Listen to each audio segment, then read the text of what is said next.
Psychologists, what made you realize you were treating a psychopath? Story 1. Clinical psychologist here. At first I didn't know. If anything, given the context, he was more put together than most of my patients. The subject of his criminal past came up. I only knew he had served prison time some years before, not what he was in for. I had met with him for a month or two when this came up. It turned out he had served 2 separate sentences. Both were for serious assaults. In both cases, he was exactly the type of person society fears most. Someone waiting in a dark alley, targeting vulnerable individuals. He told me about these things as if he were talking about the weather.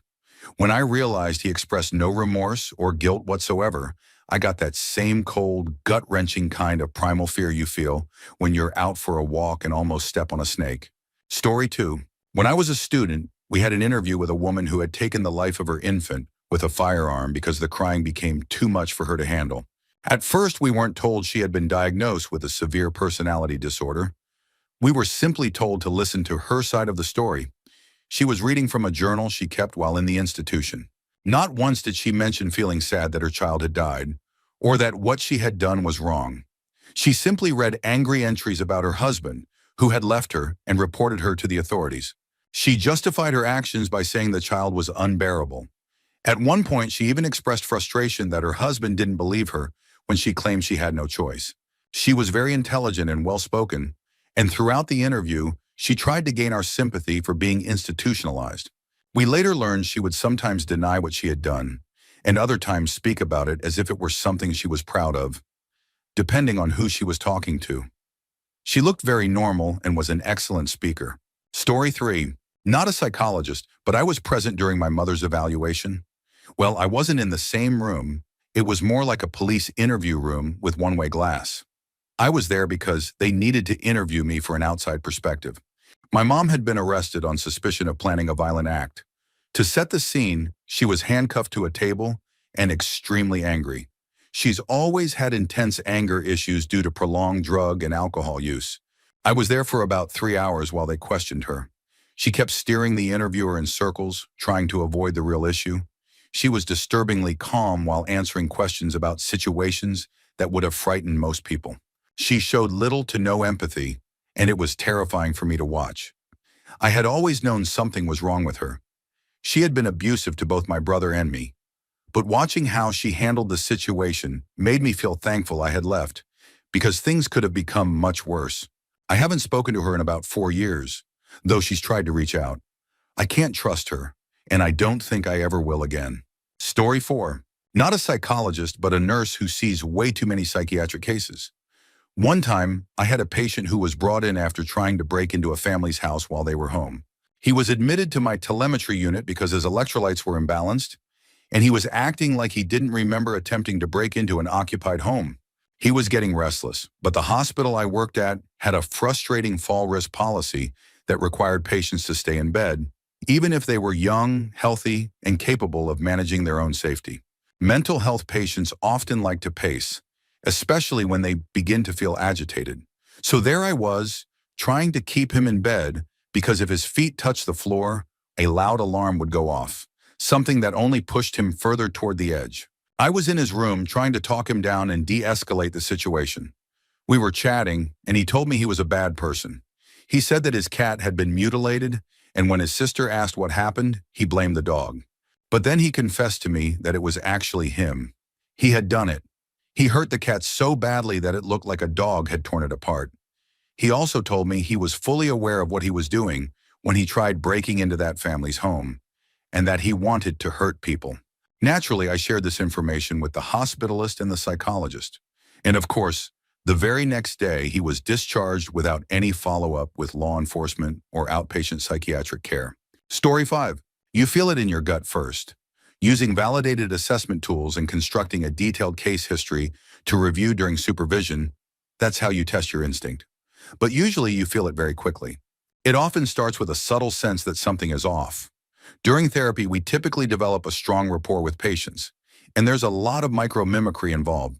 You start tuning in very deeply to unconscious body language. In this state, you may begin to feel uneasy, and you can't quite articulate why. This often comes from noticing subtle micro-expressions.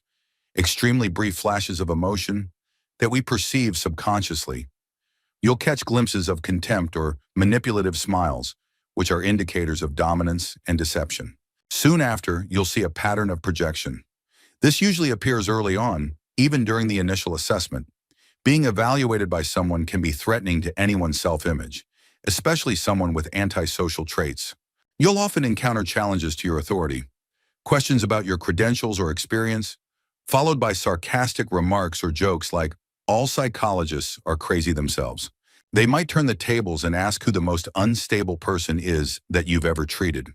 Suddenly, you feel like you're the one being evaluated. As time goes on, they begin to project more of their own emotions onto you. They might say you look sad, ask if something's wrong, or accuse you of being angry when you're not. Gradually, their body language shifts from subtle cues to more overt signs of dominance, leaning back, smirking, getting up and pacing around. By now, your gut feeling is backed up by more observable behavior, and it's time to rely on the clinical tools. The biggest indicator is their total unwillingness to display vulnerability or take a subordinate role. The interactions remain superficial, often overly friendly, with lots of banter and jokes that border on mockery. Eventually, their need to control and dominate the session becomes more obvious. If the therapist maintains calm authority, the intensity may escalate, even leading to outright intimidation. Story 6. I'm not a psychologist, I'm a criminologist. Obviously, it's not the same kind of work, and I've never been in a clinical setting, but you might find some of my related experiences interesting. Just a note, I'm going to be very careful with my language in order to maintain professional integrity, so apologies if it sounds a bit formal or stilted. I visited a few prisons for academic and work-related purposes. Those visits weren't particularly surprising, as I knew what the inmates were convicted for, and it was expected that some would display psychopathic traits. That was really my first exposure. My area of academic and professional focus is child sexual victimization. On rare occasions, I've seen individuals who appeared to be on the path toward becoming abusers or criminals, young victims who had experienced such extreme neglect and trauma that their future behavior already seemed shaped. It wasn't my role to intervene, nor do I have the clinical expertise for that, but knowing their case histories, it was heartbreaking to witness. I've spoken with police officers, social workers, and others about some of these cases. It's like watching a massive tree fall in slow motion. You know it's going to hit the ground, and there's little you can do to stop it. I once met, in a professional but indirect capacity, a relative of a serial offender who had also been a suspect. After that meeting, I walked away convinced that this individual had been a guiding influence behind the crimes. The police strongly suspected the same, but there was never enough evidence. Both individuals have since passed away, and I can't say I mourn them. There was clear evidence of family abuse in that case as well. Over the years, I've encountered a very small number of individuals who were both highly intelligent and exhibited psychopathic behavior. This happened in the course of my work. One person openly indicated that they had harmed animals either instead of or as preparation for targeting children. I won't go into detail, but what they said still haunts me. It's something I've never been able to repeat, not even to close friends or to my own therapist. Another person I encountered managed to escape justice. They were extremely intelligent. This wasn't due to a failed investigation. Quite the opposite. The police did an excellent job, and a lot of justice was served overall. But this individual avoided accountability simply through sheer cunning. They were responsible for sustained, serious offenses and clearly fit the profile of someone with dangerous antisocial traits. Finally, I met a friend of someone who used to be in my social circle, another individual who had suffered abuse in childhood. I have no proof, but I suspect they may have committed serious crimes. They hold a respected professional job and appear very successful. From the viewpoint of someone who studies this field, though not qualified to diagnose or evaluate them clinically, I would say they lack genuine empathy or a functioning conscience. Many of their emotional responses seem deliberately constructed, almost like a conscious performance. The abuse they endured was among the worst I've seen documented. Understandably, they were wary around men, though they eventually warmed up to me because of the work I do. Abuse and neglect during early childhood appear to be recurring patterns in the backgrounds of many people who commit serious offenses. That said, I'm sure there are some individuals who develop harmful behaviors without that kind of history, but I personally haven't encountered such cases. I'll end this already too long post with a word of caution for anyone reading. It's easy to be horrified by the actions of those labeled as psychopaths. It's easy to be fascinated by their psychology. But they are human beings, just like the rest of us. Most of the time, their actions can be traced back to what happened to them, how they interpreted those experiences, and what they learned from life. There but for the lottery of birth go any of us. There are no monsters hiding under bridges or deep in forests. It's just us. We, as a society, carry the responsibility. We create the conditions where crime and cruelty can grow. We are the ones who shape, and sometimes even create, those we later call monsters. As Oscar Wilde said, we are each our own devil, and we make this world our hell. Story 7. Not a psychologist, but a counselor. The client was talking about a disagreement they'd had with their partner, something as simple as accidentally spilling water on some electronics. Honestly, it could happen to anyone. But then, as calmly as if he were describing something like changing a TV channel, he said that he pinned his partner up against the wall and started to strangle her. No emotion, no change in tone, just like it was a normal thing to do. I was a trainee at the time and not qualified to handle domestic violence cases. Needless to say, I transferred the client to another therapist. However, I wasn't allowed to end the session and had to sit with him for another 20 minutes or so. I've never been so afraid in my life. I felt like a small prey animal trapped in a room with a predator. He just didn't care. If you met him outside of that session, you'd think he was just a normal, successful, average guy. But I am 99% sure he was a sociopath. He kept trying to provoke specific reactions from me, constantly changing his approach, attempting to charm me. And when I didn't respond the way he wanted, he became coldly irritated. I've never had another client like that before or since. Story 8.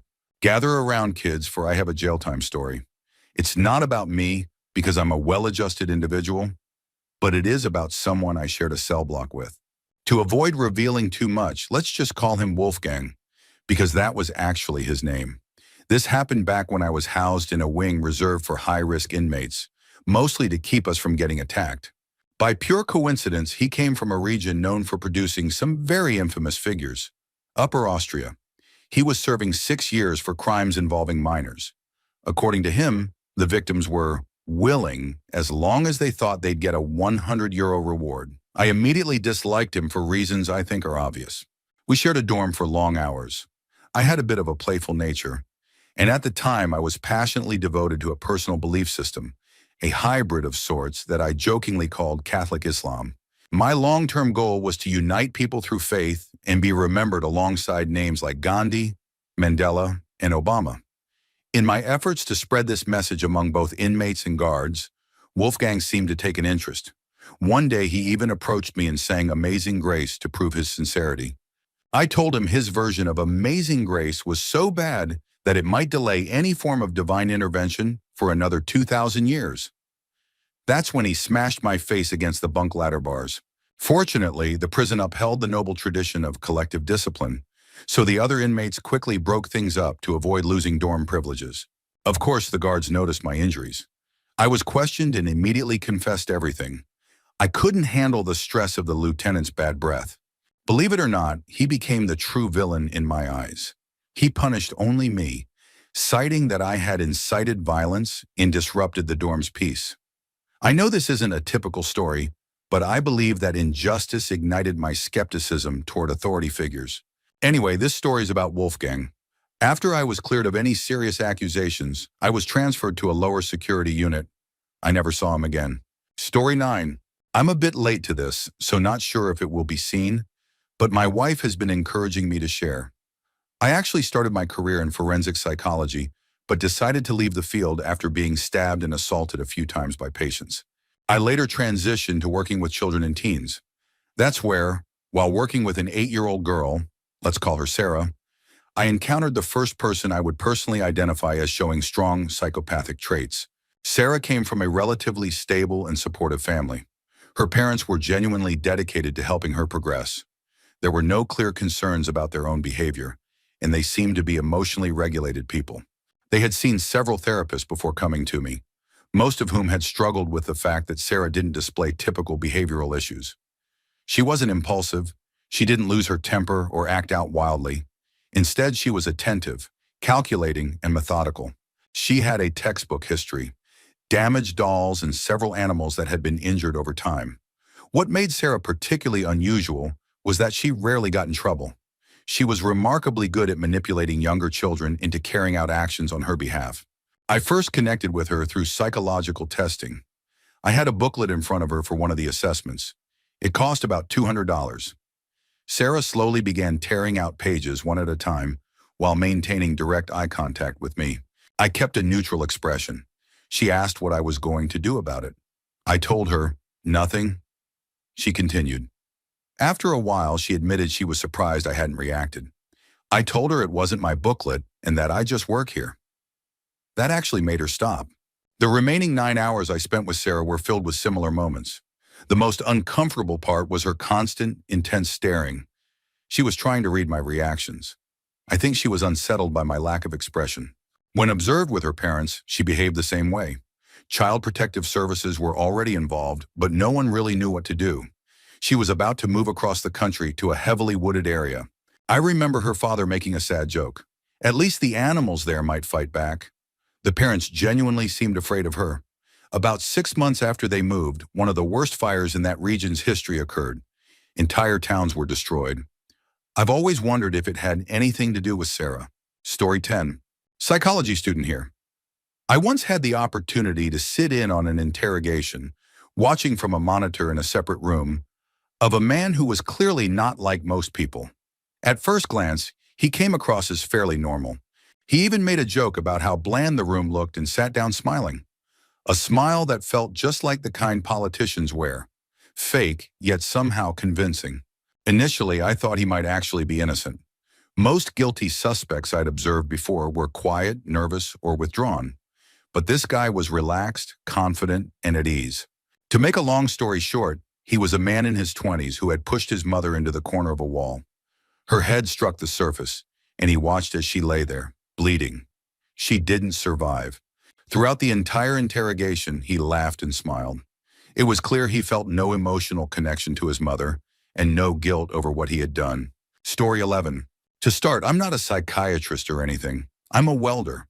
But this thread reminded me of someone I worked with a few years ago. I'm a pretty confident guy, not easily intimidated, but this man truly frightened me. At the time, I was working for a small company as the foreman. We were hiring someone to take over my previous role building hydraulic parts. Out of all the applicants we interviewed, he was my first pick. Looking back, I now realize I had been fooled. He was friendly, too friendly. I remember thinking even then how unsettling it was. Once we hired him, things changed within the first month. He wasn't interested in anyone but himself. He had 3 kids and treated his family terribly. He once bragged to me about throwing his son's toy down the stairs and smashing it because there were scratches on it. He had a severely autistic son who was locked in his bedroom at night and still wore diapers at age 12. He refused to consider a care facility for him, even though that would have been the best option, at least temporarily. His behavior with his daughter was disturbing. He seemed overly attached to her. I still suspect he may have been abusive. He once said he bought her better clothes because girls are on a different level. He insisted only he could brush her hair because my wife can't do it right, and neither can my daughter. He was a nightmare to his wife. Almost every day he yelled at her, even when she did something nice like bring him food. He had married her when she was 16, and she wasn't allowed to see her family. He also had a previous charge of kidnapping after he and another underage girl tried to run off together. They were caught a few states away. He was furious that the court wouldn't expunge his record. If you told him something bad had happened to you, he would immediately respond with something about himself. A friend of mine died by suicide, and when I told him, he showed no reaction, not even a simple, "I'm sorry to hear that." He became extremely angry if he felt someone had wronged him in any way. He was manipulative and sneaky. At one point, I even tried to help him get a promotion at the main warehouse in another state. He flew out there, and I later found out he had tried to convince them to fire me.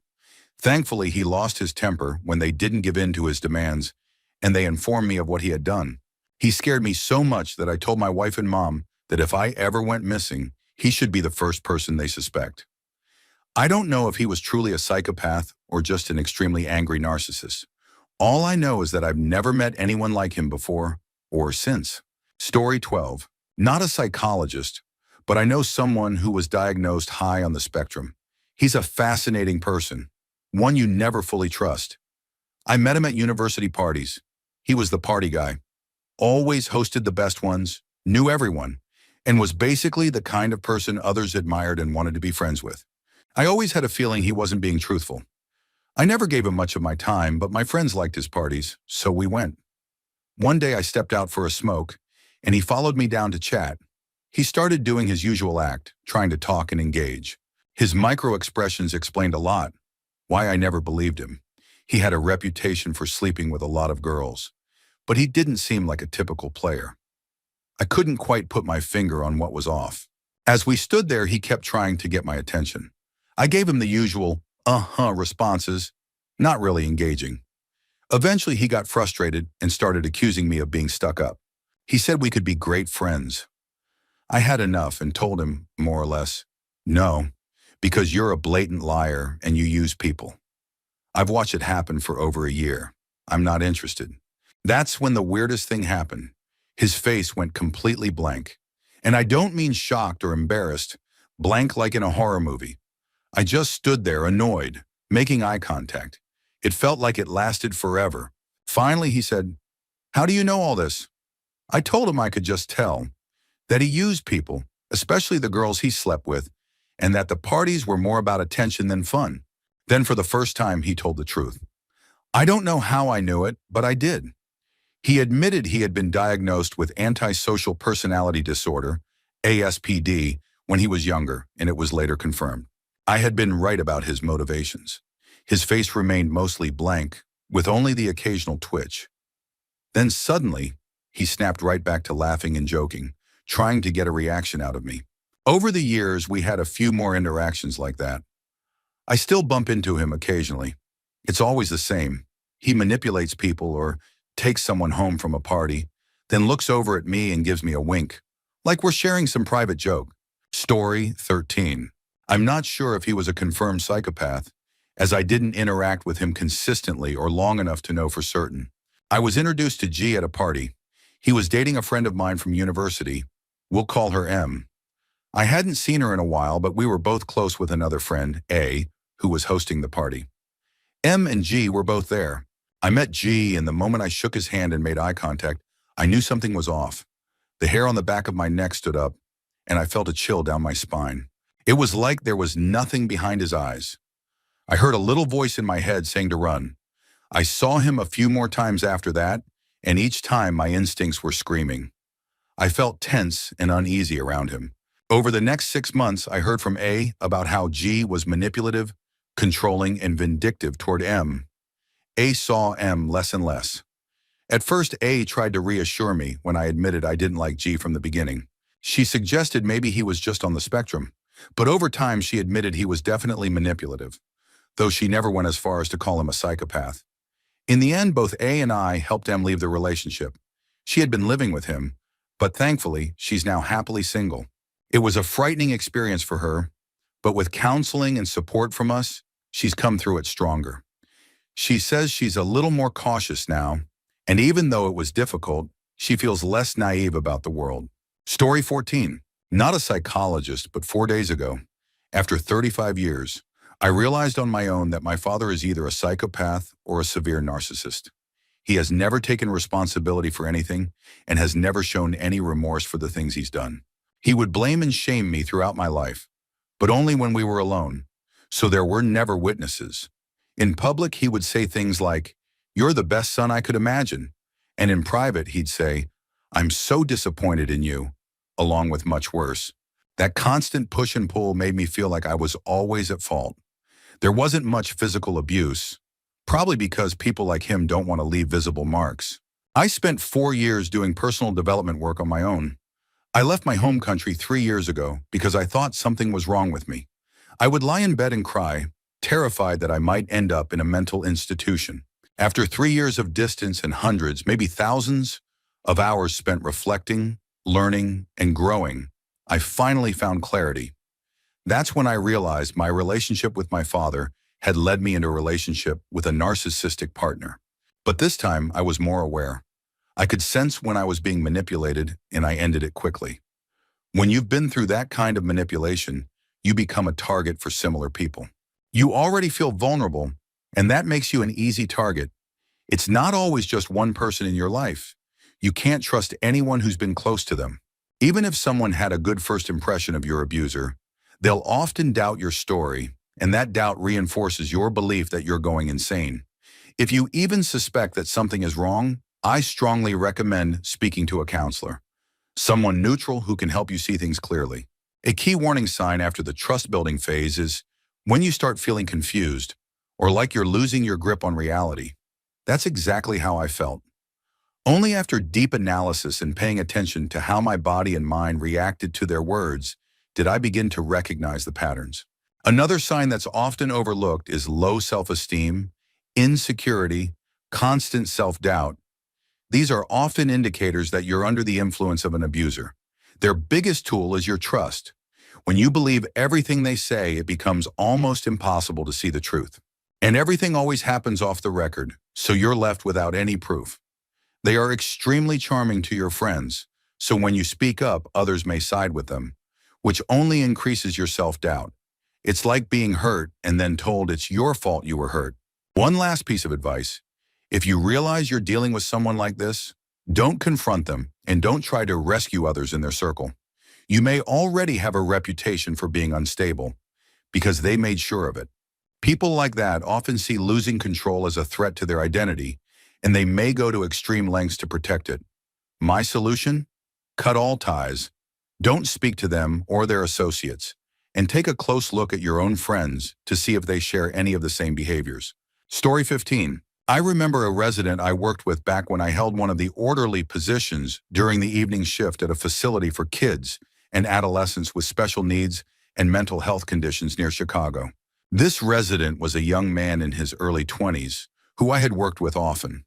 For the most part, I actually got along with him really well, and he usually seemed to show affection toward others. However, experienced staff had warned me to be cautious around him. He was very strong and had a history of delusions. Despite that, he was always friendly to me, possibly because we shared similar hobbies and both liked science fiction. One day, as I came in for my evening shift, I noticed the staff member who worked with him during the mornings had blood all over his shirt. I was told that during school, when the staff tried to redirect his behavior, the resident got up and began punching him in the face, then started using nearby items to continue the attack. I didn't witness the incident myself, so I can't speak to what exactly happened. But afterward, I noticed his empathy was different. He understood what he had done was wrong and realized the other kids were now afraid of him, but he didn't seem to feel much about the event personally. It wasn't emotional detachment.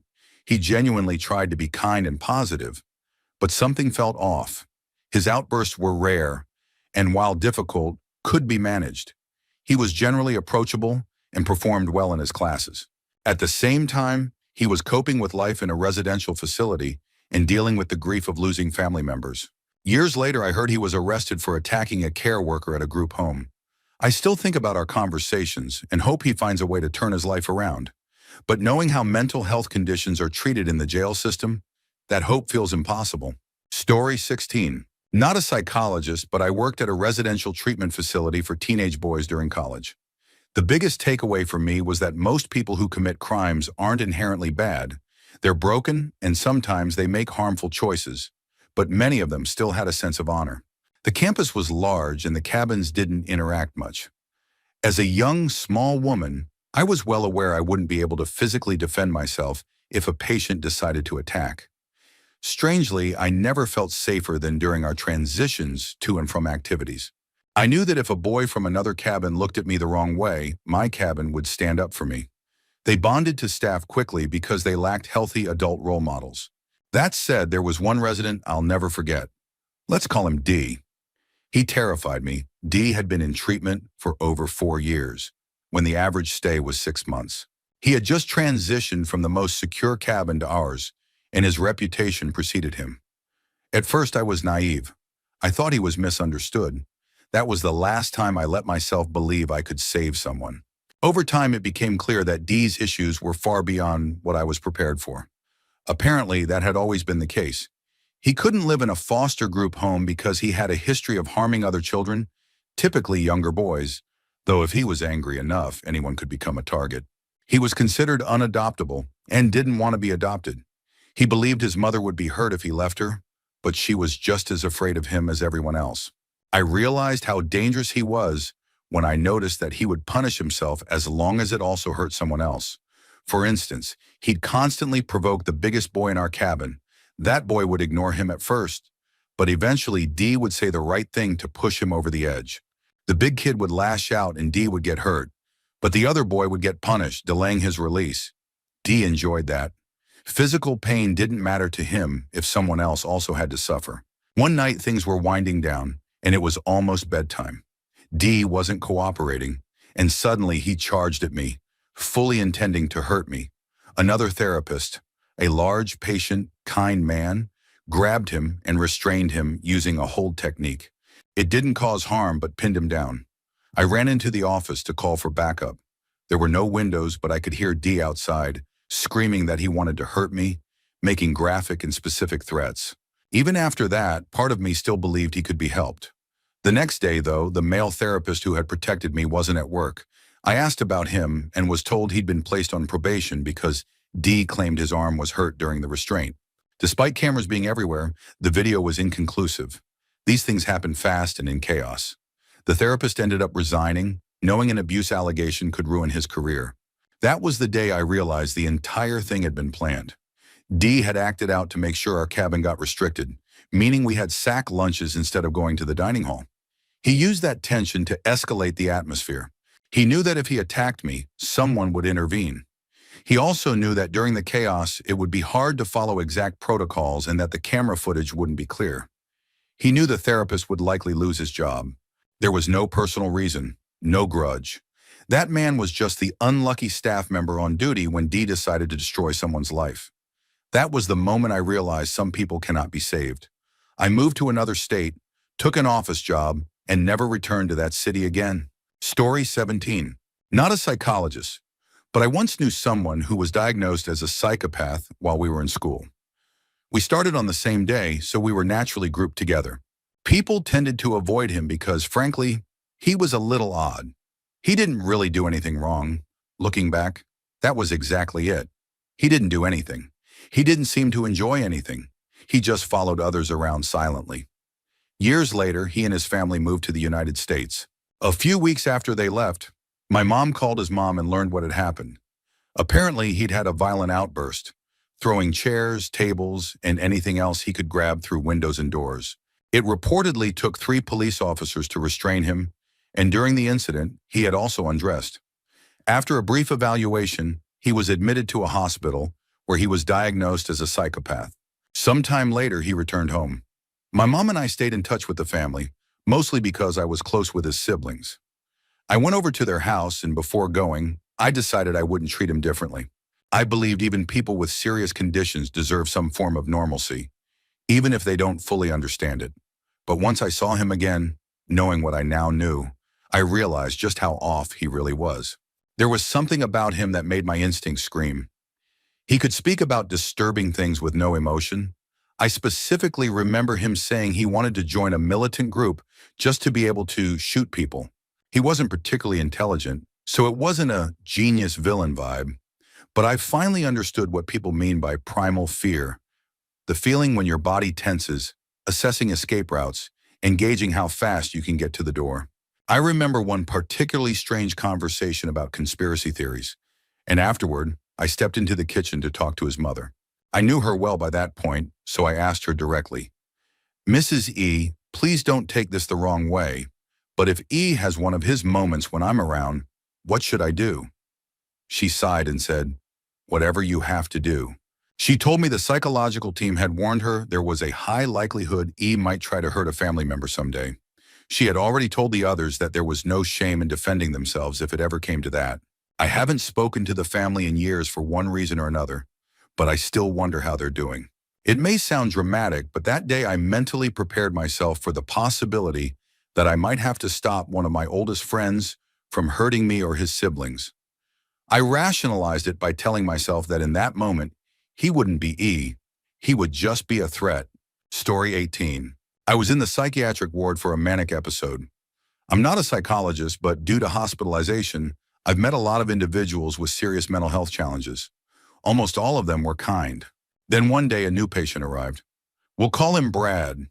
Within 5 minutes of arriving, he started telling me that he had theories more impressive than those of Marx, Foucault, and Plato. He went quiet for a moment, staring into space. Then he turned to me with this fixed, unblinking expression and told me he had experienced abuse as a child. He stood up and went on to tell everyone in the ward the same thing. Later, while we were watching TV in the common room, he casually shared that he had harmed his pet and had once injured his mother with a broken CD. He also frequently made inappropriate and offensive comments, and especially targeting some of the Black employees who were assigned to our care. When a new girl was admitted, he immediately began acting inappropriately toward her, being overly suggestive and making her visibly uncomfortable. We stepped in and told him to stop, and he did, but not before yelling at her for no clear reason. He constantly sought approval from everyone around him. For some reason, he was especially fixated on me. He talked endlessly about wanting to be my friend. Then I found out he was telling others that I reminded him of someone from his past, a person who had caused him trauma. Strangely enough, we shared the same first name. At that point, I genuinely felt like he might try to hurt me. I've never been more disturbed by another person in my life. Story 19. Training psychology student here, so I don't have any personal real-life examples, but I do have a case we studied for research purposes that was particularly disturbing. A 17-year-old boy was convicted of arson and double homicide after setting a house on fire. The victims were his parents, who were upstairs on the second floor. He had started the fire downstairs in the living room and had made sure to douse the front and back doors with gasoline before exiting through a window. When he was taken into custody, he showed no emotions, except annoyance at the sound of the radio in the police car. Other than that, he engaged in casual conversation about girls and video games, as if he hadn't just taken the lives of his parents. During questioning, he described in detail how he had slowly siphoned gasoline from both of his parents' cars over several months. He didn't have a job or his own car, so this was his only method of obtaining it without raising suspicion. His parents didn't notice the gradual decrease in fuel and went about life normally. He stated that he carried out the arson as if he were making breakfast. The casual tone of his confession was described by investigators as unnerving and unsettling. At the end of the interview, he asked if their bodies had been recovered, and then asked if he could see them. He said he wanted to know what they looked like after burning. Disturbing doesn't even begin to cover it. Story 20. I'm a mental health counselor at a residential inpatient facility for adolescents, and I've always found these types of discussions interesting. While reading through one, I realized I might currently be working with someone who fits the profile of a psychopath, and I'm actually seeing him again in about 4 hours. From what I know of his history, he has 4 counts related to homicide, has been physically aggressive with 2 girls, and has been involved with gangs since the age of 12. His history of violence doesn't seem to bother him much. He's currently undergoing a 6 to 9 month program that often takes over a year to complete, and he's only about a third of the way through. A part of me is starting to wonder if I'm waiting for a sense of remorse that may never come. He's court mandated to be here, of course, and on paper it looks like he's making progress. He's been at the facility for about 3 months, and I only recently started working with him after his previous counselor, an intern, left. Not because of him, just the end of her placement. During our sessions, I got the impression that he wasn't truly remorseful.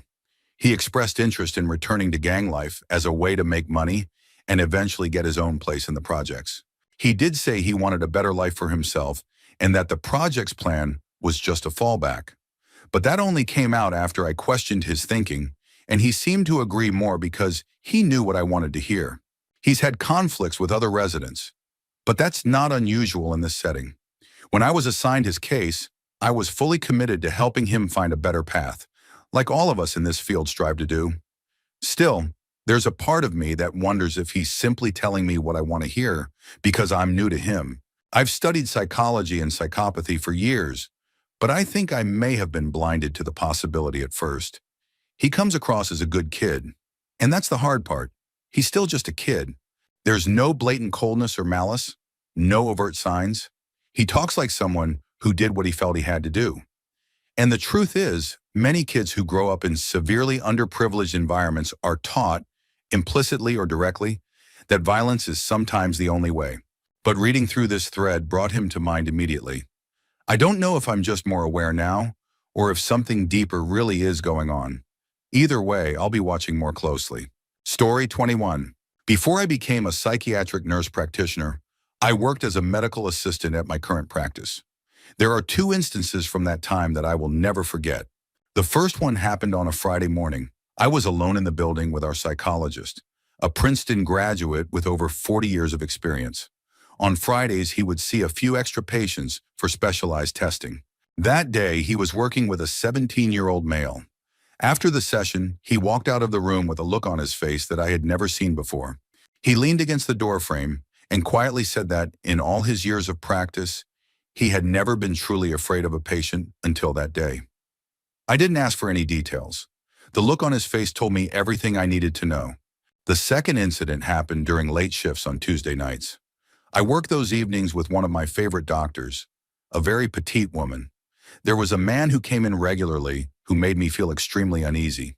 No matter what time of day he had an appointment, I was always tense when he was around.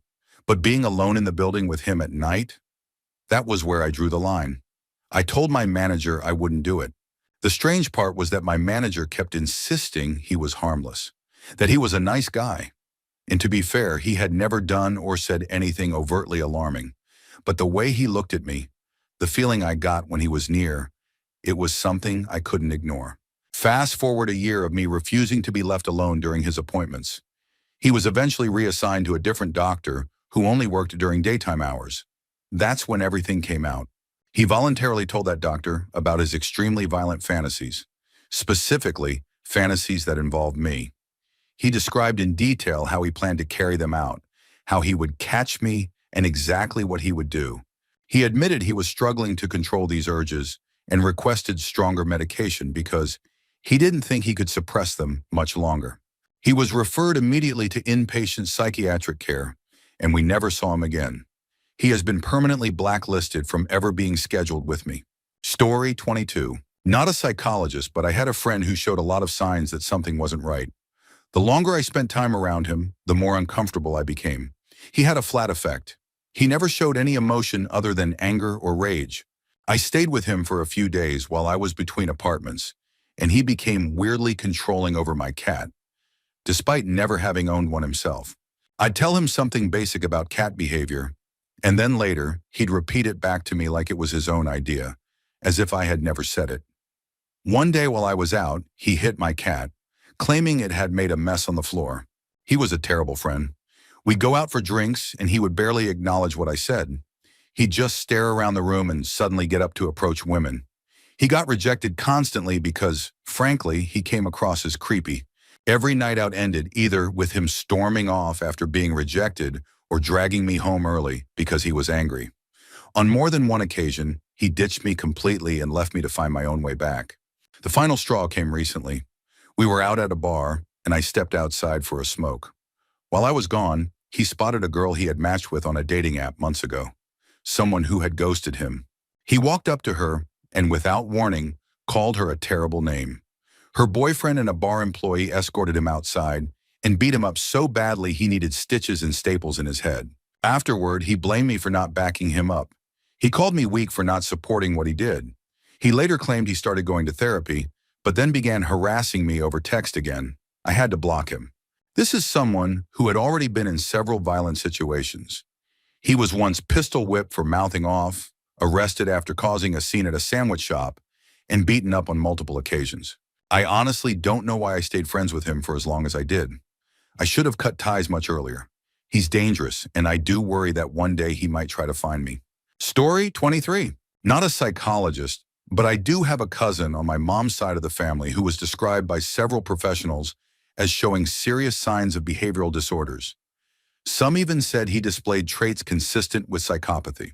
He would go around our house shouting, getting into frequent outbursts and treating our pets, dogs, goats, chickens, in a very disturbing manner. He was aggressive toward animals and had been removed from multiple schools due to violent behavior. One incident stood out. He bit another student so severely that she needed stitches, and his parents ended up being sued. He's only about 12 or 13 now, but he genuinely makes me feel uneasy whenever I see him. At the same time, I can't help but feel sorry for him. His home life is chaotic. His parents struggle with substance use and have been physically abusive toward him. When they punish him, it's by confining him to his room, which is filled with games and toys, so the consequences don't really carry any meaning. It's a sad situation all around, and I worry deeply about his future. With the lack of proper support and intervention, it's hard not to fear that he may eventually hurt someone or himself. The system seems to be failing him, and it's heartbreaking to witness. Story 24. My father's a sociopath. I cut him out of my life about 5 years ago. He was diagnosed with antisocial personality disorder around the age of 19 by the U.S. military and was discharged before completing boot camp. All I know is that there was an incident in the barracks, and he was held in the hospital facility for a few days before being sent home with a diagnosis and entry-level discharge papers. He later told people he was discharged because of a foot injury during boot camp, but that version of the story didn't appear until a decade later. I also heard stories that, as a young man, he would pick up people and then harm them instead of paying for services. I heard this both from him and from people who had known him during high school. He had a very intense sense of justice and order, but one that didn't align with what most people consider moral or legal. He once described himself as justice incarnate and often took it upon himself to punish others for what he saw as offenses. His punishments were always far more extreme than the perceived crime. For instance, if someone parked too close to a line in a parking lot, he would put super glue in their car locks. To him, this was a fair response. They inconvenienced me, I'm inconveniencing them. He even bought super glue in bulk and carried it with him. He did this about once a week. He eventually got into computer programming and cybersecurity, ironically claiming he wanted to stop people like him, though he mostly used it for profit. One time, someone at a restaurant irritated him in the lobby. He convinced the waitress to give him the name on that person's credit card receipt. Using that name, he managed to find their address, phone number, employer, and other personal details, all in the late 1990s, which was no small feat. Then he stalked that person for 2 years, sending messages, damaging property, making false complaints to their employer, and more, until the person eventually moved to another state. Living with him was terrifying. He was extremely paranoid about the government and believed in all kinds of conspiracy theories. These beliefs fed into his idea that he was smarter than everyone else and could see patterns others couldn't. He called school the idiot factory and believed formal education was just a tool for mass control. Because of that, he decided to homeschool us. But in reality, we weren't being educated. We were isolated. We studied only materials he approved of, many of which he wrote or printed from obscure sources online. When I was 11, he made me study the anarchist Bible. We didn't learn actual history or science. He ruled our home like it was stuck in the 1950s. My mother wasn't allowed to work and had to report to him every 10 minutes if they were apart. He tracked her all day. Dinner had to be served on time, and we had to sit silently in our assigned seats until he arrived. He would begin by reading a list of grievances about the world and recount any punishments he had carried out that day. This could take over an hour, during which no one else was allowed to speak. Only then could we eat.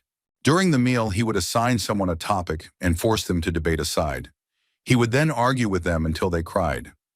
No one was dismissed from the table until someone broke down. As we grew older and more resistant, dinners often lasted 3 or 4 hours. He also went out of his way to hide the fact that we were children living in the house. We never met our neighbors. All windows facing the street or other houses were covered. We weren't allowed outside, not even in the backyard. The only way we could leave the house was through the garage, and only with him or with my mom calling him every few minutes to check in. The first time I went anywhere by myself, I was 17, and I had run away from home. Despite everything, most people thought he was incredibly charming. He had complete control over us, and to outsiders, we seemed like a perfect family. What they didn't see was the intense fear we lived under. If we didn't act the way he expected, we were punished at home. When physical punishment didn't work anymore, he would harm the family dog in front of us to send a message. I have countless more stories of what it was like growing up with a sociopathic parent. If anyone is curious, it's not something you forget. Story 25. I did meet one true sociopath while working at a mental health facility, although I only worked directly with him for one day while covering someone else's shift. He was a 13-year-old boy with mild intellectual disabilities and a deceptively angelic appearance. He had a class clown personality and craved attention, especially from kind, empathetic female staff members who were often drawn in by his seemingly sweet demeanor.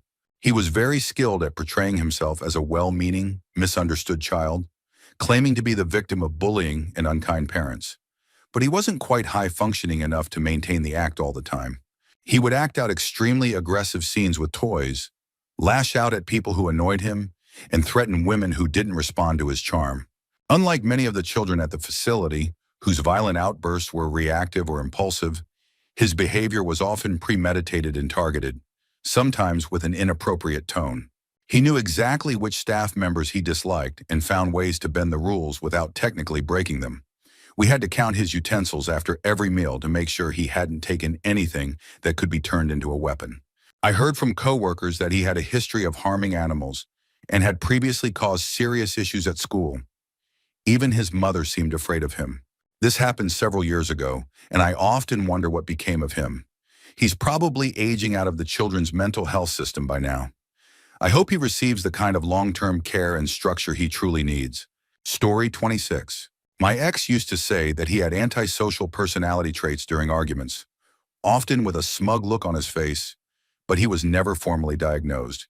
He viewed emotions as a weakness and relied heavily on emotional manipulation to get what he wanted.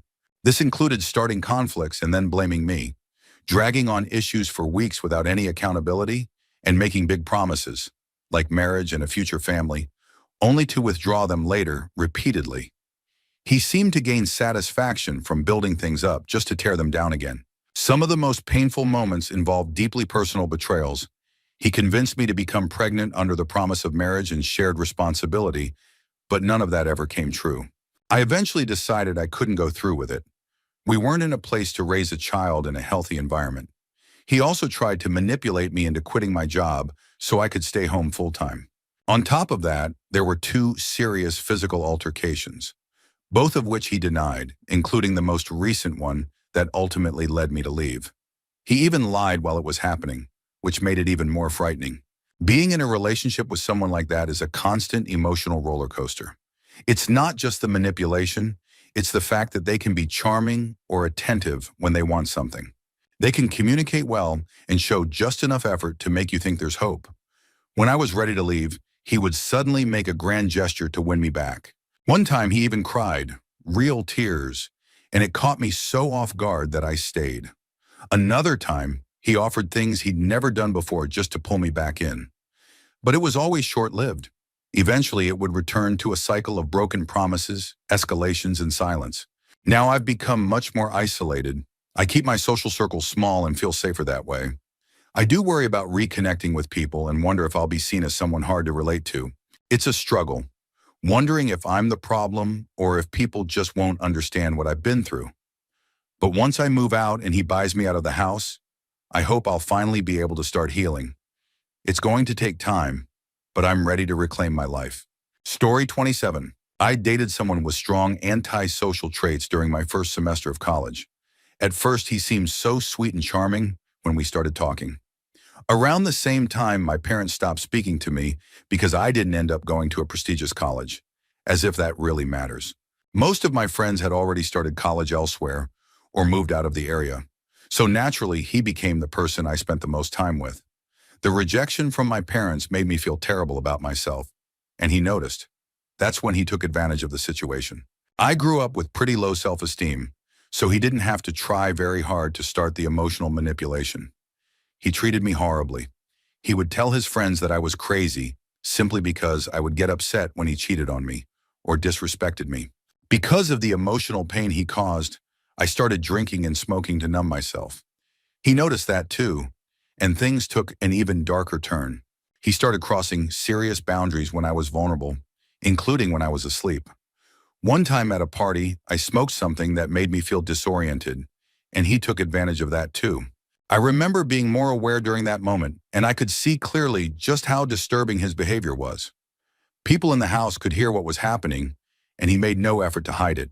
In fact, he bragged, "No one helped me." When I came out of the room, everyone looked either sad or uncomfortable, but no one said a word. That was when I realized that the people he surrounded himself with weren't really friends. They were afraid of him. We finally broke up after I reached a breaking point. One day I told him he was being lazy and needed to find a job. Of all the things I could have said, that's what triggered him. He exploded and ended things. I was sad for a little while, but that sadness turned into anger. Over the years, I became more interested in psychology. As I learned more about personality disorders, especially antisocial traits, I realized my ex fit the description perfectly. Now I know what to watch for when it comes to identifying narcissistic or antisocial behaviors. Story 28. I used to work on an inpatient psychiatric unit, and one day a man admitted himself, claiming he was dealing with depression and thoughts of self-harm. The attending physician suspected that he was malingering, that he wasn't genuinely in crisis, but was seeking to manipulate the system. Still, it was my job to meet with him and do the necessary intake work. We talked about the services he might need, and I offered him several resources and referrals. During our conversation, he asked if I could make some calls on his behalf. I gently declined and explained that it would reflect better on his progress if he showed some initiative and made the calls himself. Then he asked if he could use the phone in my office. I told him he needed to use the designated client phone and directed him to where it was. At that moment, he had his face buried in his hands and appeared weepy. But when I said no the second time, he looked up and made direct eye contact with me. The tears were gone. His face changed completely. His eyes were dark, full of rage, and he bared his teeth ever so slightly. He hissed at me that it was my job to help him and that I must be worthless if I wouldn't. I immediately escorted him out of my office and into the common area.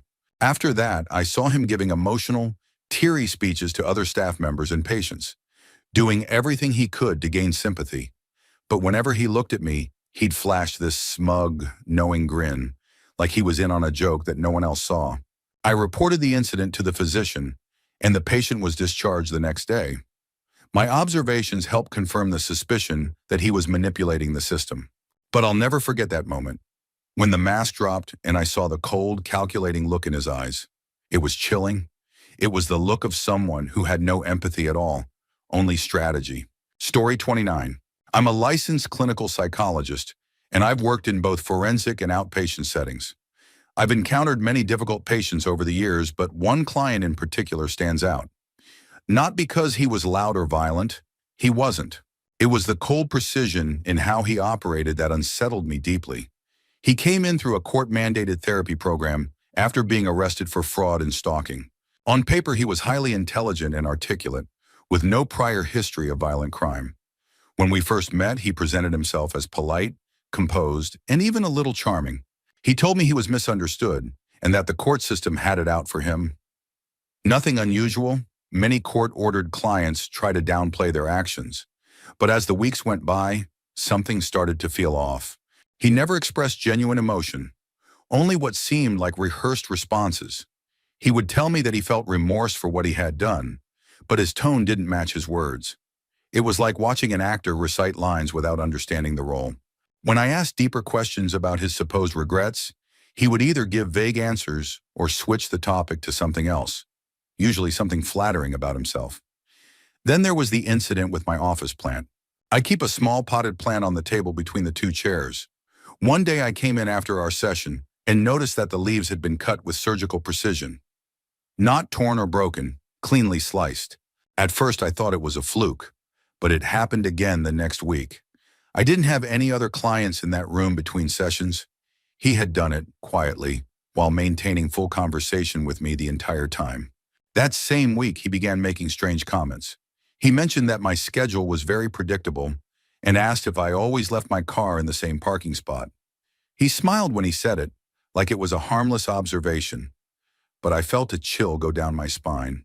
When I brought these concerns to my supervisor, we reviewed his case in depth. It turned out he had a prior history of psychological evaluations during adolescence. Reports mentioned a lack of empathy, manipulative behavior, and cruelty to animals, all early indicators we take seriously.